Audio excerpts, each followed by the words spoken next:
Hi everyone, I'm Bridget. I'm from the US and I love learning languages. I'm about to go on a trip to Cambodia. And because it's polite to learn a little bit of the local language when you travel, and I will use any excuse to dabble in a new language, I thought it might be interesting to try and learn as much Khmer as I can leading up to my trip. And since I left this to the last minute, I have squeezed all of this into the span of 1 week. So far, I've taken 5 lessons and I have 1 more tomorrow, and then I go on my trip. It has been a lot for my brain, but it's my own fault that I had to put it all into the span of a week, so I have no one to blame but myself. Khmer is a language that I was not super familiar with, so I went into this with absolutely zero knowledge. So in this video, I will share with you 10, I think, takeaways of things that I found interesting about Khmer. And I hope you find it interesting too. The first thing I'll say, and this doesn't really count as a takeaway, is that it is pronounced Khmer, even though visually it looks like it should be pronounced Khmer.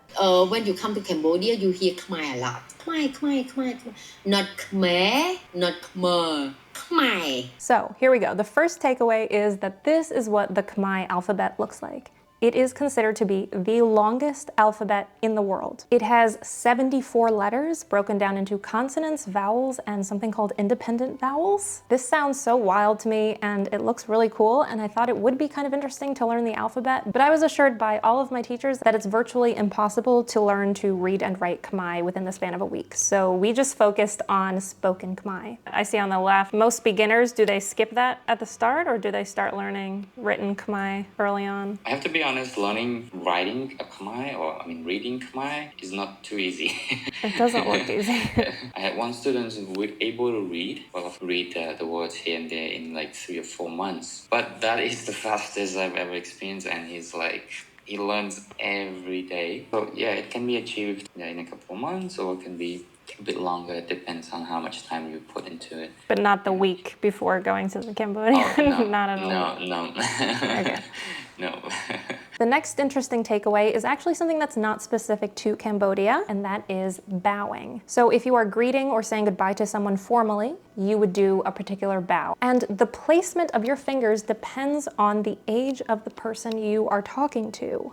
Chum Rip Sua has a special gesture coming along. You put your hand together, and if you meet people that is older than you have to put it where your fingertips around your nose or your lips, just around there. And then you bow down at the same time when you say it, like Chum Rip Sua. Chum Rip Sua. Excellent. Second level is when you meet someone who is similar to your age or younger, so like at your chin or below. Chum Rip Sua. Chum Rip Sua. You have to judge the age because you have to decide whether you go a bit lower or higher with your hands. So interesting. There are 5 stages, but I'm going to tell you 2 only because the other 2 is for like greeting the god, greeting the kings, which if you plan to meet the king, let me know, I'll teach you that. How far do you bend? Tick. Small. Not like Japan. It's just like, uncle. For Cambodia, we have the 5 way for some pair like this. But for you, we are not so strict. You can use like this, you can use like this, you can use like this. It's okay. Right?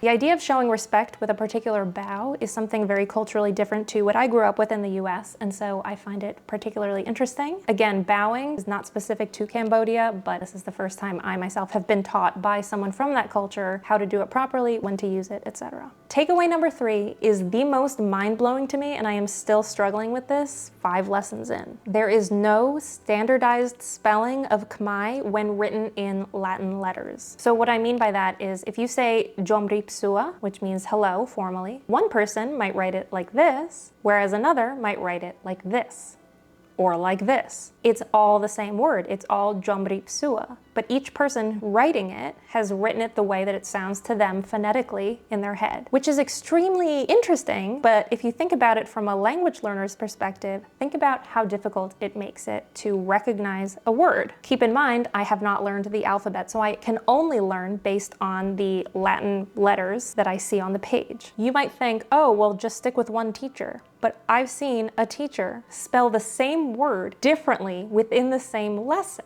When you say mien som no day, is that day the same as up day? The same word? Oh They yeah, and the same word. Sorry, the same word. You see, ate, but like because like we don't write in Khmer, so we write in English, and then sometimes te like this, sometimes te like this. This is only a problem because I need things written in Latin letters because I'm not learning the Khmer alphabet. But in any case, I've never learned a language where I couldn't file away a word as I know that word visually. This even happened when one of the teachers asked me my name and I told it to her, Bridget, and she wrote it out based on the phonetics in her head. Nhom chmua Bridget. Okay. Bridget. Okay.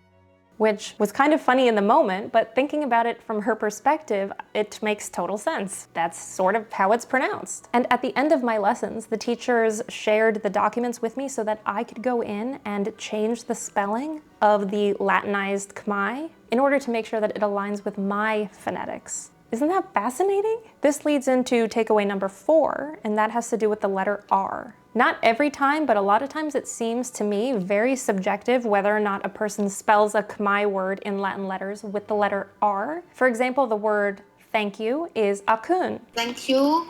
Akun. Akun. Akun. Akun. Thanks is okon. Akun. To one person, there might be an R there, and to another, it's not. It feels like a real, is the dress blue and black, white or gold situation? Or for example, if an English person says the word car, but with an English accent, ka, objectively, I do not hear an R there, but I know that there is an R there, so it's like, is the R in the room with us right now? Akun. Was there an R there? Akun. Fifth interesting thing to me is that men and women have different words for yes. So I, as a woman, would say ja, ja, to say yes. Ja, ja, ja. Whereas a man would say bat. Bad. Bad. Ja became my favorite word to hear. I had one teacher who said it a lot, and I just love it. Ja, ja, ja, ja. Sixth interesting takeaway is that the word for foreigner, or a foreigner who seems to have European ancestry, the word is barang, and that word also means French. And when you come, the people call you barang. Sustai barang, sustai barang. Barang, it means foreigner with the white skin, not Asian people. So what I mean the word barang? Barang, it means foreigner, and one more, it means French. Barang too. And the reason why, because Cambodia under the French colony almost 100 years, a long time ago. So the mindset for us, you are French, you are Barang. Seventh interesting takeaway is that a lot of times in textbooks and resources for learning Khmer, we are taught the word niek to mean you. And so we're given lots of example sentences using the word niek, but then we're told that nobody actually speaks like this in Cambodia. Do you know that nek, we use it only in the textbook? Because you use Yeah, bong bong. and old. Bong to call the older, and then old to call the younger. So call somebody that older than you, we say bong. Bong. Bong. Sustai bong. Sustai bong. You can call everyone bong. So what I mean bong? Bong, it means older brother or older sister. Okay, when you're like, hi bro, hi sis. Yeah, this is our common speaking. So move to what is your name. So we say, nè, chmua ấy. So nè, it means you. Nek means you, but what is bong? Ja. So you can replace you with bong. Nè, it means the word you. You. It means translate like you. Cambodian language, you we replace with title. If I say title, you know a title? Title look like grandpa, name board, auntie, name board. Like you replace with the name or the title like brother or sister. Oh, okay. So, nè chmua ấy, but Cambodian people like to say bong chmua ấy. Will there be a context where someone says nek chmuai? Where would that happen? When they speak with Barang. Okay. Because they translate directly from English. But for Cambodian and Cambodian people talking, we don't have word you. We bong. Okay. I will say that niek is used in other circumstances, but when talking about you, it's usually bong. This isn't the only example of this. I was taught that the word for come from is mukpi. Mokpi, if in the text for writing, we write mokpi. For speaking, some people say mokpi and some people say maopi. Maopi. máu, pì. So then you have to sort of decide which you're going to use, the way that you learned or the more colloquial way. Eighth takeaway. Most Khmer words that I've encountered so far can more or less be spelled phonetically with Latin letters. Bong, Nyek Chmu Ai. These are all pretty much easy to pronounce. But then you're hit with confusing sounds that you didn't realize were there. Bridget, why I put D and T? You see? Because Cambodia we have sound between D and T. Not D and not T, but we have sound T. Da, Ja, ja. Yeah, like tàu, Tao, tàu, Tao, ja.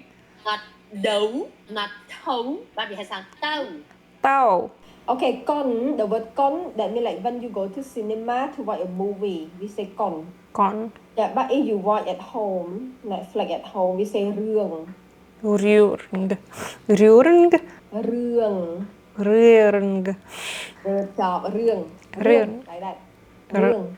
Rương. Okay, good. Rương. So the takeaway here is that Khmer is not as easy as you might think to pronounce. Takeaway number 9 is my teacher told me not to be surprised if Cambodians laugh at me when I speak Khmer, because to them it is adorable. And Bridget, yeah, maybe a little culture shock with you. For Cambodia, because not many foreigners speak Khmer. So when you are speak Khmer, the people, like when you speak, the people start to laugh. Okay. The more they laugh, the more they understand you speak Khmer. Because some other people say, why they laugh when I speak Khmer? Yes, because foreigners speak Khmer, it look like the baby speaking. So cute. Okay. They laugh first. I mean, they appreciate what you're talking. And I have noticed 2 of my teachers laughing a lot when I say things. And I never know if it's because I have mispronounced something, I said something wrong, and it's kind of funny, or if it's because they just find it cute. Just call them bong or own. Bong, bong. Bong Chmua Ai? I guess I'll do 2 more. Number 10 is for the more grammatically inclined of you, which is that question words are at the end of the sentence. When you say, how are you? How are you? Cambodia asking you, are you peace and happy? Sok sabai art? You don't hear art. Art is a question. Like the English, mostly they put the question start first. What are you doing? Are you happy? Do you go home? I mean, like the question start first. Yeah. But for Piasa Khmer means Khmer language. Piasa Khmer, most of the question put in the end of the sentence. Sok sabai art. So it means look like question. Anglais, what is your name? Piasa Khmer, you name what? You have to move what another sentence. And in general, it seems that there are a lot of grammatical rules and word order rules to remember in Khmer, which I need to study. Sentence structure in Khmer like this. Subject. Sometimes when you speak, sometimes no subject, and then verb, and then noun. This is the sentence structure, and then adjective. If adjective stay before noun, it's not right. Example like Srai Saat, beautiful lady. Srai is lady, Saat is beautiful. So Srai Saat, like noun and then adjective. Starbucks, coffee shop, yeah, coffee shop. Yeah, Starbucks, you have all. Piasa Khmer, hang, cafe, Starbucks. Hang means shop. Cafe, Starbucks. Hang, cafe, Starbucks. Chang. Even though the 10 noun together, we call compound noun. We need to translate the last noun first. The last noun. Shop is the last noun. And then we move to front. So cafe, Starbucks. The English, Anglais, Starbucks first. Piasa Khmer, Starbucks in the end. Yeah, this is the grammar that they are different. Then I go to Starbucks coffee shop.ខ្ញុំទៅហាង cafe Starbucks.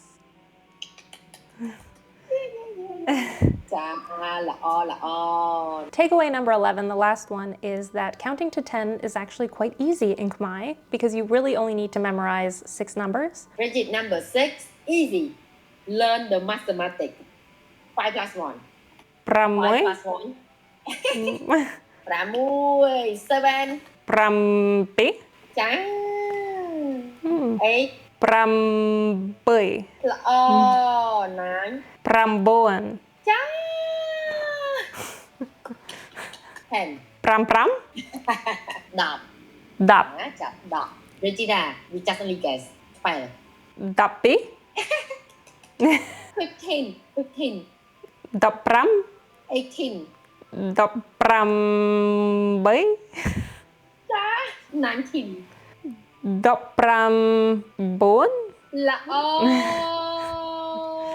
So takeaway 11 is that numbers are kind of easy. Maybe the math isn't easy. Like saying 39, you have to say 35, 4. So maybe counting isn't that easy in spur of the moment, but in general, it seems kind of straightforward. Okay, I think that is it for now. I find Khmer really interesting, and everything that I've learned has only made me want to learn more. I'm really grateful to my wonderful teachers who have shared so much of the language and culture with me, and I am so excited to have one more lesson and then go to Cambodia and put everything that I've learned into practice. Thank you all for watching. I hope you enjoyed this video. If you did, please give it a thumbs up, hit subscribe if you'd like, and I will see you in my next video.